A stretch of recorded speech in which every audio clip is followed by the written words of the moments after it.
Para sa akin, hindi hadlang ang aking kapansanan para mabuhay ko ang aking pamilya. Dahil sa aking pagsisikap at pagtsatsaga, napatapos ko ng pag-aaral ang aking tatlong mga anak. Ako si Rick, simula tapakinggan ang aking kwento dito sa Kwentong Kabarangay. Ayan galing Alam mo, talagang mga talented. Yung makakagawa ng mga ganyan, kagaya ni Tatay Rick Simolata. Good morning, Tatay Rick! Good morning po, sir. Good morning po, ma'am. Ba, ang ganda-ganda. Naku, unang-una muna, Tatay Rick, gusto namin malaman mula sa'yo habang grabe mga talent hanggang sa pagpuputol ng buhok Saang probinsya po ba kayo galing, Tay Rick? Sa Bintan, Ilocos Norte. Ay, wow! Ano daw yung amin kababayan, siyak ni Rick, kababayan nyo, dakita dito'y studio, tapos ipakita kada kayo. Nung kasanong sangwek na ito yung karit ti pa nagbiag, babayan iti pa nang ibagak kada kayo iti makita yun, ano niya ti aramidak nagdamata. Kumusta kayo amin dito? Wen Manong! Wen! Ngayon Kahit pa, hindi ko kabiga! naintindihan yun. Wen Manong! Ano sinabi niyo, sir? Ano sinabi niyo, sir? Hi. Hi! Hi, very Naimbag, good.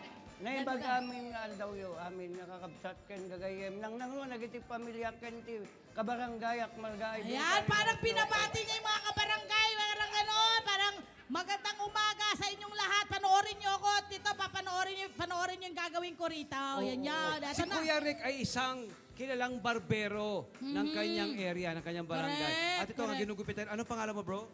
Cedric po. Cedric. Ayos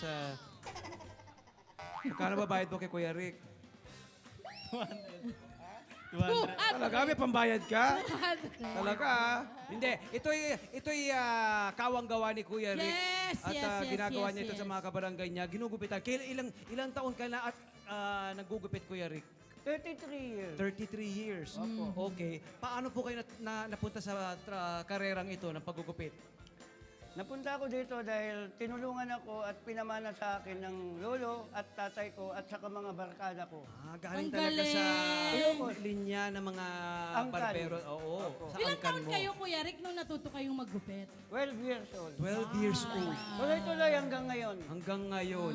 Tuloy-tuloy hanggang ngayon sa kabila ng kanyang kapansanan. Yes! Tingnan niyo naman si Kuya Ano Rick. po yung sa inyo, Kuya Rick? Ano po ba yan? Inborn po ba yan? Aksidente po kayo? Paano po ba? Inborn. Inborn.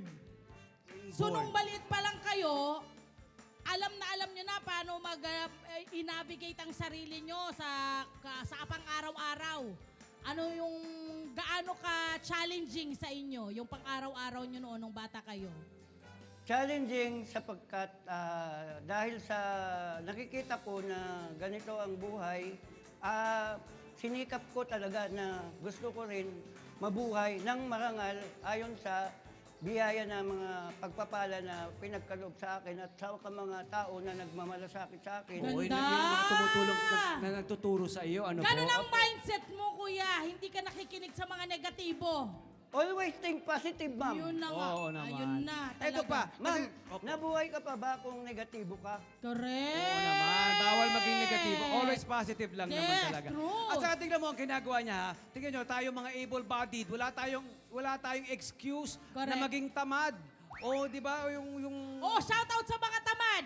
Makinig kayo kay Kuya Rick. Tingnan mo si Kuya Rick. Nakakahiya naman kay Kuya Ang Rick. kanyang pangalawang paa ay ang kanyang tungkod, ang kanyang Oo. saklay. Yan ang kanyang ginagamit, yan ang kanyang pangalawang paa. Tingnan mo kung paano niya ginagawa ito. Walang Nakaka- hindi siya naging Hadlang. sagabal. Oo. Hindi siya Diba? naging sagabal. Steady lang siya. At tingnan mo ang kanyang kamay, yung kaliwang kamay, Aha. bilang inborn nga, yung kanyang daliri ay Oo. hindi develop. Aha. Hindi ba? Ayan po ang kanyang kamay. Ayan. Pero my friend, yung mga kamay na yan, napaka-creative. Yes. Dahil bukod sa magaling maggupit, si Tatay Rick, magaling din po siyang mag-paint. Ayan. Diba? Napakahusay ng kanyang mga kamay. Ito namang pagpipaint nyo, Kuya Rick. Kailan nyo Wow. naman ito natutuhan, Kuya Rick? Gifted po yan. Pinanganak na ako, marunong na ako umawak Mag-drawing. ng ballpen, lapis, kung ano man. Doon ko unti-unting na-develop hanggang sa tuloy-tuloy yan na yun. Meron ho kayong naging teacher o kusa nyo lang pong inaral to, yung pagpipaint po ninyo? Ma'am, may kasabihan nga eh. More practice makes improve. Hi! Sumama mga dyan na profile, mga Kanet 25. This is Love and New Verbo.